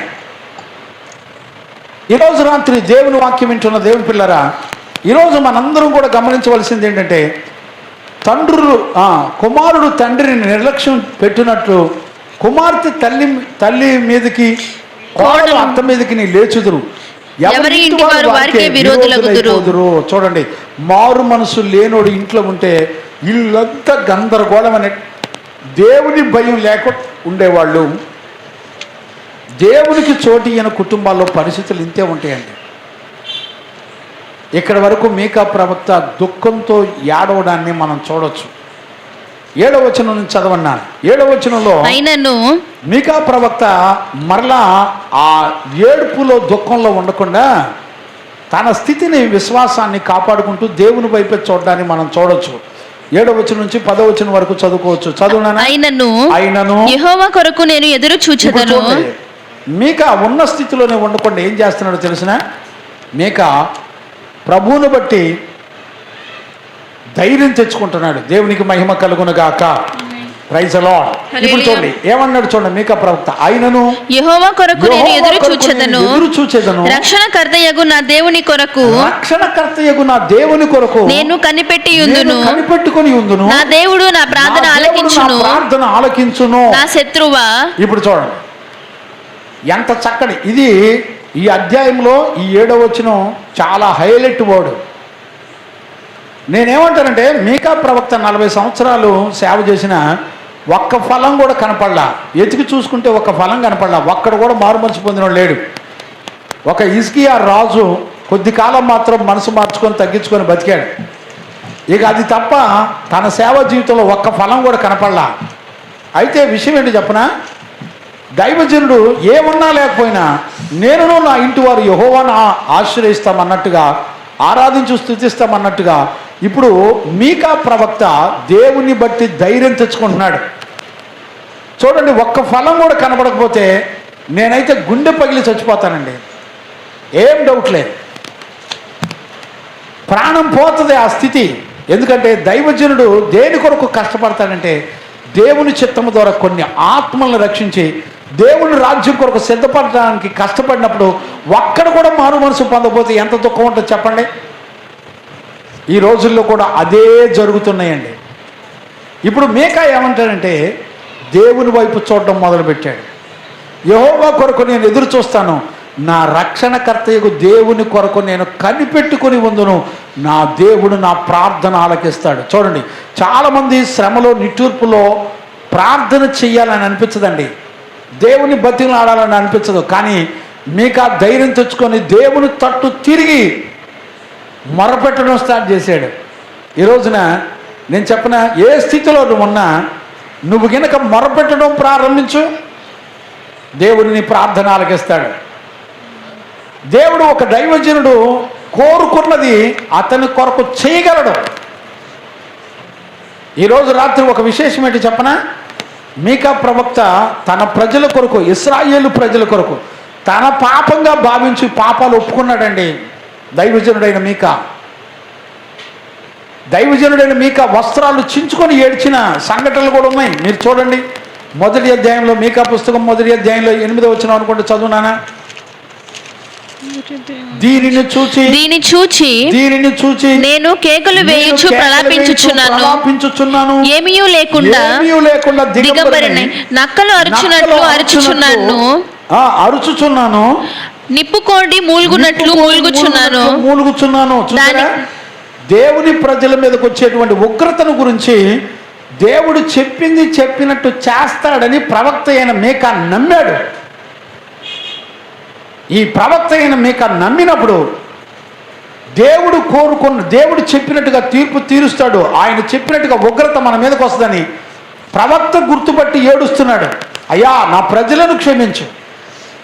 ప్రజల పక్షాన నీతిమంతుడైన సేవకుడు అంగలారుస్తున్నాడండి, వస్త్రహీనుడై దిగంబరుడై ఏడుస్తున్నాడు. ఆ రోజుల్లోనే యెషయా కూడా ప్రవక్తగా ఉన్నాడు. యెషయా ఒక పక్కన ప్రవచిస్తున్నాడు, యెషయా కూడా ప్రకటన చేస్తున్నాడు. యెషయా కూడా 3.5 సంవత్సరాలు దిగంబరై చెప్పులు లేకుండా నడుస్తూ గోనె పట్ట కట్టుకొని దిగంబరుడై వస్త్రాలు లేకుండా 3 సంవత్సరాలు ఏడుస్తూ తిరిగాడు వీధులెమ్మటి. ఒక్కళ్ళు కూడా నమ్మలా, ఒక్కళ్ళు కూడా మారు మనసు పొందలా. ఆ రోజుల్లోనే ప్రజలు మారలా. ఆ రోజుల్లో జరిగినట్టు ఈ రోజున కూడా జరుగుతున్నాయి. మార్చబడేవాళ్ళు లేరు, మారేవాళ్ళు లేరు. విశ్వాసం ఉంచి బ్రతుకు మార్చుకొని దేవునికి భయపడే పిల్లలు లేరు. ఈ రోజున ప్రజలందరూ నటిస్తున్నారు. పండగలకి, క్రిస్మస్లకి, గుడ్ ఫ్రైడేలకి, ఈస్టర్లకి, ఫోటోలకి, వీడియోలకి, వీటికేనంటే సంఘానికి వెళ్ళేది. బతుకు మార్చుకోవడానికి కాదు సంఘాలకు వెళ్ళేది. పిల్లల పెళ్ళిళ్ళకి, ఉద్యోగాల కొరకు ప్రార్థనలు చేస్తే దేవుడు ఏదో మేలు చేస్తాడని, ప్రార్థనలు చేస్తే యాక్సిడెంట్లు అవ్వకుండా దేవుడు ఏదో కాపాడతాడని, వీటిని అడ్డం పెట్టుకొని నడిపించబడే వాళ్ళు ఎక్కువ మంది ఉన్నారండి. వాళ్ళ సంఘం అంటే, సేవ అంటే అదే.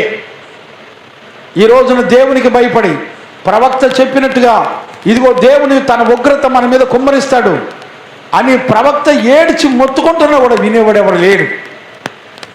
గమనిస్తున్నారా? ముందుకు వెళదాం, టైం సరిపోవట్లేదు. కంటిన్యూ చేయనా? 11 వచనం.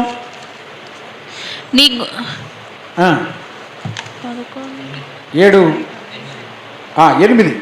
నా శత్రువా నా మీద అతిశయింపవద్దు, నేను కింద పడినను తిరిగి లేతును, నేను అంధకారమందు కూర్చున్నను, యెహోవా నాకు వెలుగుగా నుండును. దేవునికి మహిమ కలుగును గాక.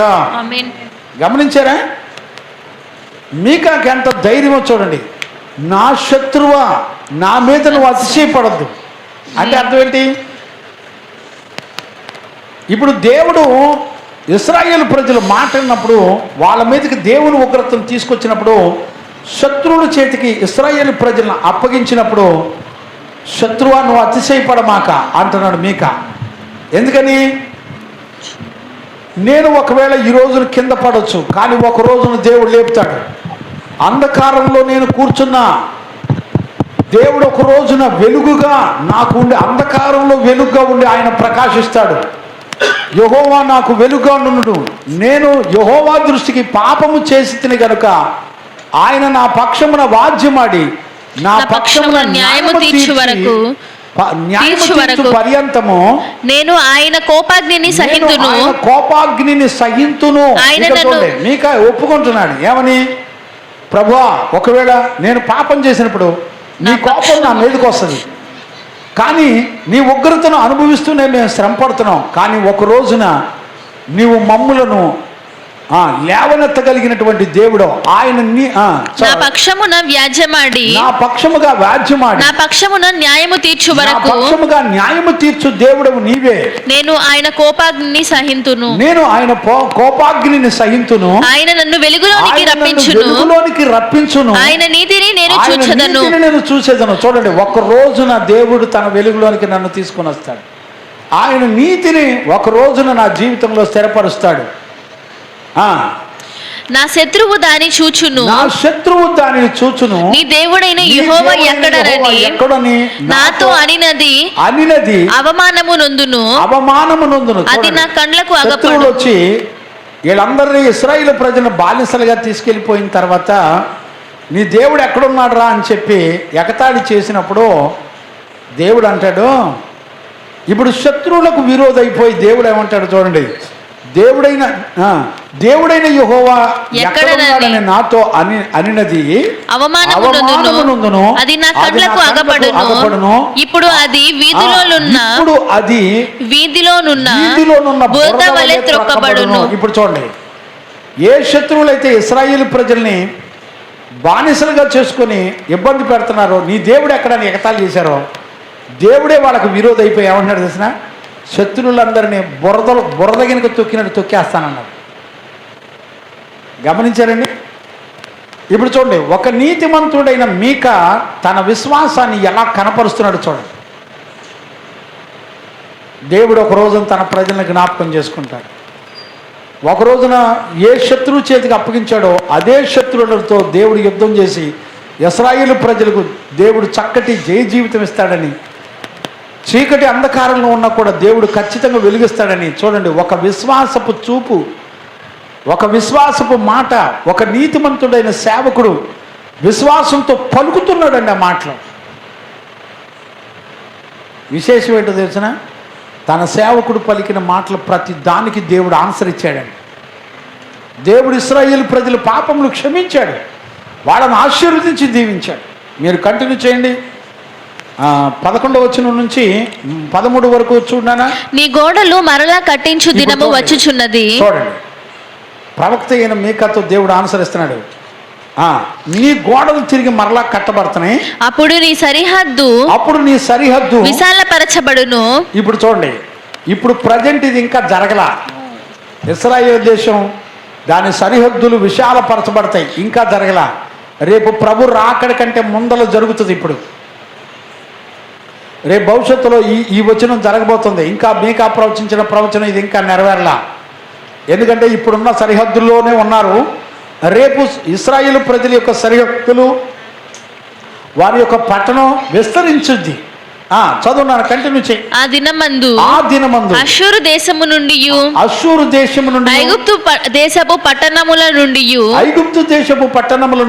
ఐగుప్తు మొదలుకొని యూఫ్రటీసు నది వరకు ఉన్న ప్రదేశములో నుండి ఆయా సముద్రముల మధ్య దేశముల నుండి ఆయా పర్వతముల మధ్య దేశముల నుండి జనులు నీ యొద్దకు వచ్చుదురు.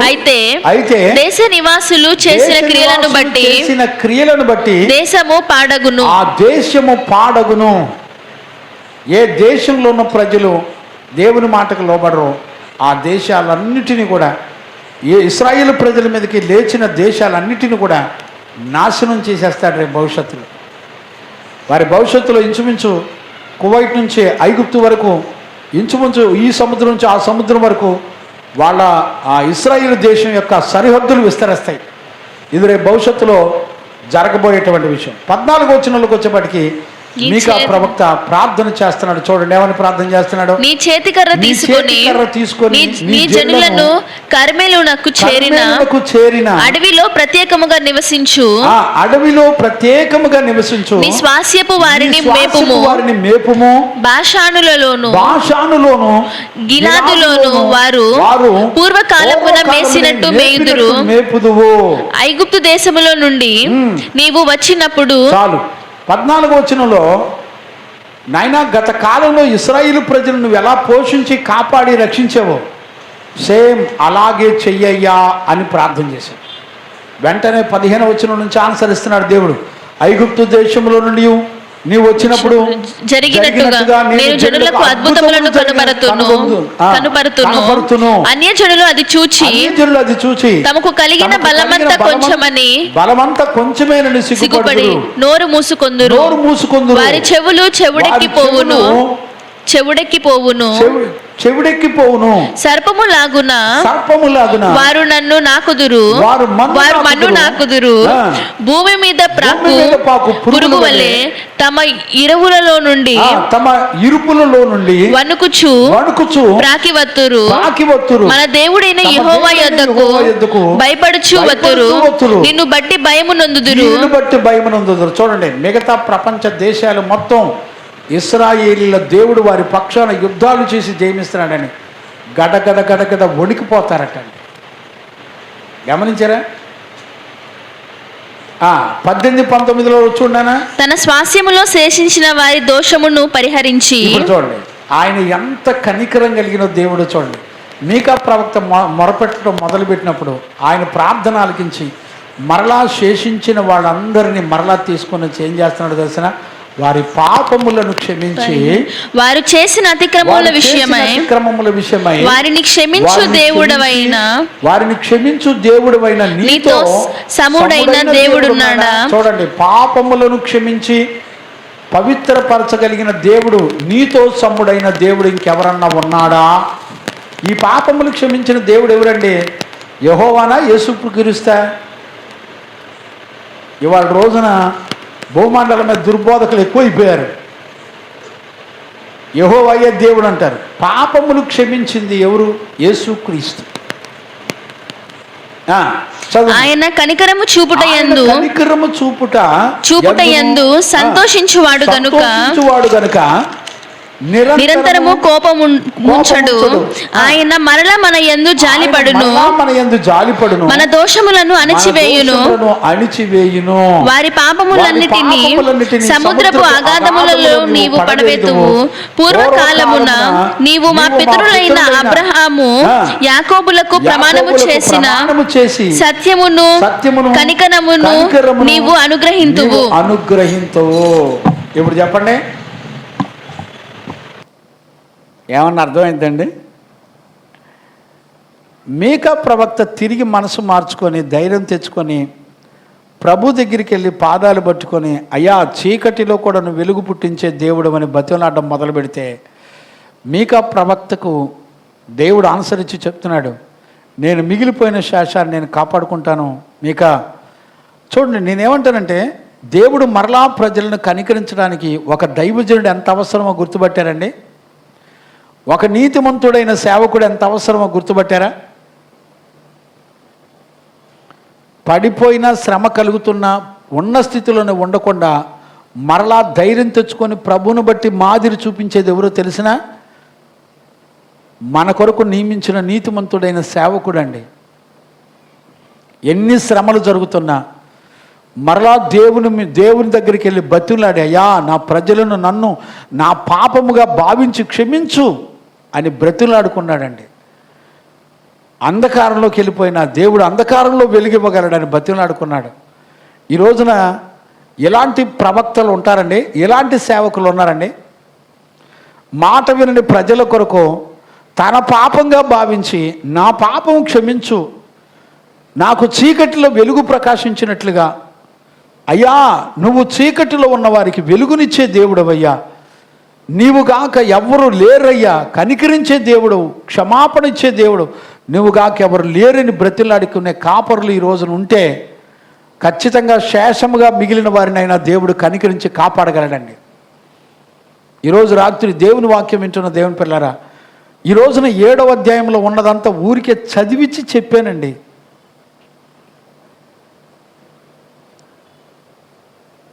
ఈ 7 లక్షణాలు, మొదటి 6 వచనాలు ప్రవక్త యొక్క విలాపం. దేశంలో ప్రజలందరూ ఎలాగ అయిపోతున్నారో చూడండి. 6 వచనాల్లో జరుగుతున్నాయి అన్నీ ఇవాళ మన ఇళ్లలో జరుగుతున్నాయండి. ఇవన్నీ గమనించారా? మీకా ప్రవక్త ధైర్యం కూడగట్టుకొని మరలా విశ్వాసంతో ప్రార్థన చేయటం మొదలుపెట్టాడు. దేవుడు ప్రార్థన ఆలకించి సమాధానం ఇచ్చాడు. పాపాలను క్షమించి, పాపమును క్షమించి సమాధానపరిచాడు. వారి మీద దయాదాక్షిణ్యపూర్ణుడుగా దేవుడు తన కనికరాన్ని, సత్యమును వారికి అనుగ్రహించి క్షేమమునిచ్చాడు. ఈరోజు ఒక దైవజనుడిగా నేను మిమ్మల్ని అందరినీ కాళ్ళు పట్టుకొని బతిలాడుకుంటున్నానండి. దయచేసి మీరు అర్థం చేసుకోండి. ఎంతవరకు సహించుకుంటున్నాడో చూడండి. ఒక్క రెప్పపాటేనండి. 5వ అధ్యాయంలో మాంత్రికులు వాటన్నిటి ప్రభావాల నుంచి విడిపించుకుంటూ వచ్చాడు. వాళ్ళకున్న గర్వం నుంచి విడిపించుకుంటూ వచ్చాడు. రకరకాల తిరుగుబాటుతనం నుండి విడిపించుకుంటూ వచ్చాడు. ఆయనే న్యాయమైన తీర్పరిగా నిలబడినప్పుడు ఈ ప్రజలంతా కూడా మరి వేలాది నదులంత విస్తార తైలమిద్దున, నా పాపములు క్షమించడానికి నా జ్యేష్ఠ కుమారుని ఇత్తునా అని అడుగుతాను. నేను అడిగానయ్యా, నా నీతిని న్యాయములు నా కట్టడలను అనుసరించి నా ఎదుట యథార్థవంతులుగా ప్రవర్తించడమే కదా నేను మిమ్మల్ని అడిగిందని అడుక్కున్నాడు కదా ఆయన. ఎంత దీనుడై తగ్గించుకొని ప్రొలాంగ్ చేస్తూ ఒక పక్క దైవజనులు, ఒక పక్క నీతిమంతులు మొరపెడుతున్నారండి, బతిలాడుతున్నారండి. ఇవాళ దేవుని మాటను నమ్మేవాళ్ళు ఉన్నారండి. దేవుని మాట యందు నమ్మకం ఉంచి మనసు మార్చుకునే వాళ్ళు ఉన్నారండి. మీకా ప్రవక్త చేసిన సేవ మొత్తంలో చూసుకుంటే ఒక్కళ్ళు కూడా కనపడలేదంటండి మనస్సు మార్చుకున్న వాళ్ళు. అంత్య దినాల్లో ప్రభు రాకడ సమయంలో విశ్వాసమును కనుగొందునా అని దేవుడు అడుగుతున్నాడు. ఈ రోజున దేవుని మాటలు నమ్మి బతుకు మార్చుకునే వాళ్ళు లేరండి, నటిస్తున్నారంతే. నువ్వు మందిరానికి దేనికి వెళ్ళావంటే ఉద్యోగాల కోసమో, పెళ్ళిళ్ళ కోసమో, వ్యాపారాల కోసమో, ప్రయాణాలు క్షేమంగా ఉంటావనో రకరకాల ఆశలతో వెళ్తున్నారు తప్ప దేవుడు వాక్యం ద్వారా నాతో మాట్లాడు. నిజంగానే నేను బ్రతుకు మార్చుకోవాలి కదా, నిజంగానే దేవుడు కోరుకున్న జీవితం నాలో లేదే, నేను ఆ విషయంలో నేను బ్రతకట్లేదే, ఆ విషయంలో నేను ప్రార్థన చేసుకోవట్లేదే అని అడిగేవాళ్ళు ఉన్నారండి? లేరండి. నేను చెప్పనా, రేపు భవిష్యత్తులో మీకా కన్నా ఎవరు కనపడలేదు. ఒక రాజు హిజ్కియా ఒక్కడు కనపడ్డాడు. రేపు రాబోయే రోజుల్లో వాళ్ళు కూడా కనపడరండి. నాకు తెలిసి నీతిమంతుడు సేవ చేస్తే మనసు మార్చుకొని బ్రతుకు మార్చుకునే పిల్లలు కనపడరు. రేపు భవిష్యత్తులో తరాల్లో ఈ కొద్ది మంది కూడా కనపడరండి. జాగ్రత్త. ఆ రోజున మీకా తన జీవితం మొత్తం దేవుని చిత్తం కొరకు ఖర్చు అయిపోతే మారు మనసు పొందిన వాళ్ళు కనపడతలా. ఈ రోజున మన సేవల పరిస్థితి ఏంటి? ఈ రోజున సేవల్లో నీతిమంతులు కష్టపడి గద్దించి ఇది వాక్యానుసారంగా తప్పు అని చెబితే అలాంటి దైవజనుల దగ్గరికి వచ్చేవాళ్ళు ఉన్నారండి?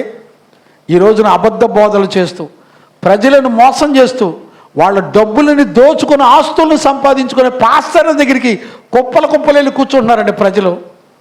ఉద్యోగాలు చేసి సేవ చేసేవాడి దగ్గరికి వెళ్తున్నారండి జనం. భయం ఉందండి? దేవుని భయం లేదండి. ఈ రోజున పాస్టర్లు కోట్ల రూపాయలు సంపాదించుకొని వ్యాపారస్తుల కంటే కోట్లు. ఏమంటే ఈ రోజున పాస్టర్లు డబ్బు సంపాదన, పేరు ప్రఖ్యాతులు, ఎలాంటి వ్యామోహాలతో బ్రతుకుతున్నారు ఇవాళ రోజున చూడలేకపోతున్నాం. ఫోటోలు లేనిదే, వీడియో లేనిదే, మేకప్లు లేనిదే చచ్చినోళ్ళ ఫోటోలన్నీ బ్యానర్లో పెట్టి కూర్చొని సేవ చేస్తున్నారండి. మరి ఈ చచ్చినోళ్ళు ఏం చేశారనో నాకు అర్థం కావట్లా. పాపి కొరకు ప్రాణం పెట్టింది దేవుడండి, మనుషుడు కాదండి. మీరు ఏ రూపమునైనా విగ్రహమునైనా మీరు చేసుకొనకూడదు. 12 మంది అపోస్తులు చెప్పాడు, మేము యేసుక్రీస్తును శరీరరీతిగా అలాగూ ఎరగము అని రాశారండి వాళ్ళు. అపోస్తులనే యేసుక్రీస్తును శరీరరీతిగా ఎరగరంట. మరి వీళ్ళందరూ శరీరరీతిగా మనుషుల్ని విగ్రహాలుగా చేసుకొని, సేవకుల్ని విగ్రహాలుగా చేసుకొని బతికే సంఘాలు కుప్పలు కుప్పలు ఉన్నాయి. బరి తెగించారంటే భయం లేదు, పాడు లేదు. మేము బతికిందే బతుకు అనుకుంటున్నారు, మేము పాపం చేయట్లేదు, మంచోళ్ళం అనుకుంటున్నారు. ఆ రోజున ఇశ్రాయేలు ప్రజలు కూడా అంతే బతికారు. బిడ్డలారా, మరలా మీ కొరకు ఒక నీతిమంతుడు అంగలార్చి అడ్డుపడితే తప్ప మరలా మీ మీదకి దేవుని కనికరం రాదు. మిగిలిన శేషములో ఉన్న మనలాంటి వాళ్ళు, వారికి కూడా నీతిమంతులైన దైవజనులు అడ్డుపడితే తప్ప వాళ్ళు కనికరించబడరు. దేవుని కనికరం, నీతిని వారికి అనుగ్రహించాడంట దేవుడు. ఈరోజు రాత్రి ఈ శుద్ధీకరణ కోటాల్లో, రేపు రాబోయే దినాల్లో ఇలాంటి శుద్ధీకరణ కోటాలు కూడా జరగవండి. వాక్యాలు వినే రోజులు లేవు. దేవుని వాక్యానికి ఆశ కలిగి వచ్చే పిల్లలు లేరండి, చూడలేము. దేవుడు నాతో మాట్లాడాడు, ఈ వాక్యాన్ని బట్టి నేనేం దిద్దుకోవాలని ఆలోచించుకునే పిల్లలు లేరు. యేసుక్రీస్తు నామములో ధైర్యంగా చెప్పగలను, నేను నా కళ్ళకు కనపడతల్లా. మనుషుడిగా, దైవజనుడిగా నా కళ్ళకే కనపడతలేదు, ఇక దేవుని దృష్టికి ఏం కనపడతారు చెప్పండి? ఆ రోజున మేకా ఏడ్చేది అదే. కుటుంబాలు ఎంత భయంకరంగా ఉన్నాయి. ఒక్కళ్ళు కూడా తన సొంత ఇంటి వాళ్ళే ఒకళ్ళకు ఒకళ్ళు శత్రువులు అయిపోతారు, ఒకళ్ళు చంపుకుంటారు, ఒకళ్ళొకళ్ళు విరోధులైపోతారని వాక్యం చెప్పిందండి. ఇవన్నీ ఎందుకు జరుగుతున్నాయి కుటుంబాల్లో తెలిసినా? దేవునికి చోటిచ్చిన వాళ్ళు లేరు, దేవుని మాటకి లోబడే వాళ్ళు లేరు. ఈరోజు రాత్రి ఒక దైవజనుడిగా మీ అందరి కాళ్ళు పట్టుకొని బ్రతిమలాడుతున్నానండి. ఈ రోజున దేవునికి భయపడండి. నామకార్థ సంఘాల్లో మోసపోమాకండి. సత్యవాక్యాన్ని వినండి, దేవునికి భయపడండి, పరిశుద్ధుల్ని వెంబడించండి. ఒక నీతిమంతుడు అంగలార్చేవాడు ఒకడు ఉండాలి మీ కొరకు. ఈ రోజున మీ ప్రార్థనలు దేనికి? పరిశుద్ధత కొరకు అంగలార్చట్లే. దేవుని ఎదుట కడగబడిన అనుభవం కొరకు అంగలార్చట్లా. తప్పును పాపాన్ని ఒప్పుకొని కడగబడ్డానికి అంగలార్చట్లా. ఎంత మోసపోతున్నారో, తీయటి మాటలకు మోసపోతున్నారు. జాగ్రత్త. సత్యవాక్యాన్ని గ్రహించుకోకుండా ఏదో ఒక సంఘంలోని పోయి కూర్చొని మోసపోమాకండి. రేపు రాబోయే రోజుల్లో గోడలకైనా చెప్పుకోవాల్సిన పరిస్థితి వస్తే మాకు ఏం భయం లేదు.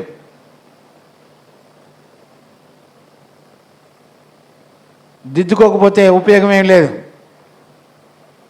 కనుక 3 దినాలు దేవుడు 5వ అధ్యాయం, మీకా గ్రంథం 5వ అధ్యాయం, 6వ అధ్యాయం, 7వ అధ్యాయం, ఈ వచనాల్లో ఉన్నటువంటి విషయాల ద్వారా దేవుడు మనతో మాట్లాడు. మరి ఎంతవరకు ఎవరెవరు దిద్దుకుంటారో నాకు తెలియదు.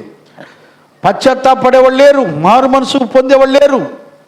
హృదయాలు కఠినమైపోయినాయి, దుర్బోధలకి ఈజీ పద్ధతులు అలవాటు అయిపోయినాయి. పండగలు చేసుకొని, కానుకలు ఇచ్చుకొని, అవసరాలకు ప్రార్థనలు చేయించుకుంటే చాలు అనుకునే భక్తి పెరిగిపోయింది. పరిశుద్ధత కొరకు దేవుని ఎదుట భక్తిని చేసేవాళ్ళు లేరు. ఈరోజు మనల్ని మనం విమర్శించుకుందాం, ప్రార్థన చేసుకుందాం. మోకరించండి, ప్రార్థన చేసుకుందాం. మహాపరిశుద్ధుడైన తండ్రి, ఈరోజు రాత్రి నీ పాదాలు పట్టుకొని బ్రతులాడుకుంటున్నాను నాయన. నీ ప్రజలమైన మమ్మల్ని అందరినీ కృపతో జ్ఞాపకం చేసుకోండి. ఆ రోజున మీకా సేవలో ఒక్క ఫలం కూడా కనపడకుండా ఆశ కలిగి ఎదురు చూసినా కూడా 40 సంవత్సరాలు దైవజనుడు ప్రయాసపడి సేవ చేసినప్పటికీ కూడా ఫలించే పిల్లలు కనపడతలేదయ్యా. ఆ రోజున కనపడలేదు, నేటి దినాల్లో కూడా అదే పరిస్థితులు కనపడుతున్నాయి. దుర్బోధకుల ద్వారా మోసగించబడుతూ దేవుని ప్రజలే అక్రమస్తులై వారి కుటుంబాల్లోనే వారికే శత్రువులైపోయి భయంకరమైన పరిస్థితులు ఏలుబడి చేస్తున్నాయి నాయన. మీకా ప్రవక్త ఏడుస్తున్నాడు, వస్త్రహీనుడై దిగంబరుడై ఏడుస్తున్నాడు. నక్కలు గినక అరణ్యంలో అరిచినట్టు అరుస్తున్నాడు. ప్రవక్త వీధులెమ్మట అరుస్తున్నాడు. మారు మనసు పొందేవాళ్ళు లేరు, బతుకులు మార్చుకునేవాళ్ళు లేరు, దేవుని మాటకు భయపడేవాళ్ళు లేరు. బిడ్డలారా జాగ్రత్త. 4వ శతాబ్దంలోనే ఈ పరిస్థితులు కనపడే సంఘంలో నేటి దినాల్లో కూడా అదే పరిస్థితులు కనపడుతున్నాయి. ప్రభు రాకడ దినాల్లో విశ్వాసంతో పశ్చాత్తాపడేవాళ్ళు లేరు, బ్రతుకులు మార్చుకునేవాళ్ళు లేరు. దేవుడి వాక్యం ద్వారా నాతో మాట్లాడాడు, నేను దిద్దుకోవాలని మనసు మార్చుకునేవాళ్ళు లేరు. విగ్రహారాధనల ద్వారా, సేవకుల బొమ్మలు, చనిపోయిన వాళ్ళ ఫోటోల ద్వారా విగ్రహారాధికులై మోసగించబడుతున్నారు. అబద్ధ బోధకులు ఎక్కువైపోయారు, మోసగాళ్ళు ఎక్కువైపోయారు. దేవుని స్వాస్థ్యమైన ప్రజలను మోసపరిచే వాళ్ళు ఎక్కువైపోయారు. ఆ రోజునే ఉన్న ఈ పరిస్థితిలో బిడ్డలారా, ఈ రోజున కూడా అదే పరిస్థితులు. ఈరోజు రాత్రి ఒక దైవజనుడిగా మీ కాళ్ళు పట్టుకొని బ్రతిలాడుతున్నాను. ఈ రోజునైనా గ్రహించండి, బ్రతుకు మార్చుకోండి. ప్రభు నన్ను దర్శించాడని పశ్చాత్తాపడిన వాళ్ళు ధన్యులు పిల్లరా. మీకు ఆ ప్రవక్త మొరపెట్టడం మొదలుపెట్టాడు. నా ప్రజలను క్షమించమని అడుగుతున్నప్పుడు నీతిమంతుడైన సేవకుని ప్రార్థనకి దేవుడు జవాబిచ్చి మిగిలిపోయిన శేషాన్ని కాపాడాడు. ఈ రోజునైనా మిగిలిపోయిన శేషాన్ని, వారి పాపాన్ని క్షమించి ఆయన కనికరాన్ని, నీతిని అనుగ్రహించి ఆశీర్వదించాడు. ఈ రోజున మనందరం అలాంటి దీవెనలో మనందరం నిలబడడానికి అప్పగించుకుందాం, దేవుని అధికారానికి అప్పగించుకుందాం. ప్రార్థన చేసుకుందాం. మహాపరిశుద్ధుడైన తండ్రి, 3 దినాలు మీకా గ్రంథము 5వ అధ్యాయం, 6వ అధ్యాయం, 7వ అధ్యాయము మీరు మాతో మాట్లాడుతూ వచ్చారు నాయన. మీకా సేవలో ఒక్క ఫలం కూడా కనపడలేదయ్యా. మనుషుల దృష్టికి ఈ లోకంలో ఒక్క ఫలం కూడా కనపడలేదు. కానీ మీకా ధైర్యం తెచ్చుకొని మొరపెట్టినప్పుడు, నీ తట్టు తిరిగినప్పుడు మీకా ప్రవక్త యొక్క ప్రార్థన ఆలకించి కాపాడుతూ వచ్చావు. నీ ప్రజలను కాపాడడానికి ఒక నీతిమంతుడైన సేవకుని కన్నీరు ఎంత అవసరమో దేవా, ప్రజల కొరకు అంగలార్చే ఒక నీతిమంతుడు ఎంత అవసరమో కృపనీవా. ఈ రోజున ఈ లేఖనముల ద్వారా మాతో మాట్లాడి మా హృదయాలు ప్రభా నీకు భయపడే ఒక జీవితాన్ని మీరు మాకు అనుగ్రహించినందుకు స్తోత్రాలు. అనేకుల కొరకు మేము కూడా మీకా ప్రవక్త వలె అంగలార్చడానికి కృపనిచ్చినందుకు కృతజ్ఞతాస్తుతులు చెల్లిస్తూ యేసు నామములో అడిగి పొందినాము తండ్రి, ఆమేన్. ప్రార్థన ఆలకించి అడిగినవన్నీ విశ్వాసము ద్వారా మనకు అనుగ్రహించిన యేసయ్యకు స్తోత్రము చేయదమో. స్తోత్రం, స్తోత్రం, స్తోత్రం, స్తోత్రం, స్తోత్రం. తండ్రి, కుమార, పరిశుద్ధాత్మ దేవునికి స్తోత్రము చేయదమో. స్తోత్రం, స్తోత్రం, స్తోత్రం, స్తోత్రం, స్తోత్రం. ఆమేన్. మన తండ్రి అయిన దేవుని నుండి, మన ప్రభు అయిన యేసుక్రీస్తు నుండి, పరిశుద్ధాత్మని యొక్క అన్యోన్య సహవాసము, సన్నిధి, సమాధానము విశ్వసించిన బిడ్డలకును సకల పరిశుద్ధులకును యేసయ్య కృపా సమాధానములు మనందరికీ తోడయుండి నడిపించును గాక. ఆమేన్. హల్లెలూయా, హల్లెలూయా, హల్లెలూయా. అందరికీ వందనాలు, వందనాలు. Praise the lord.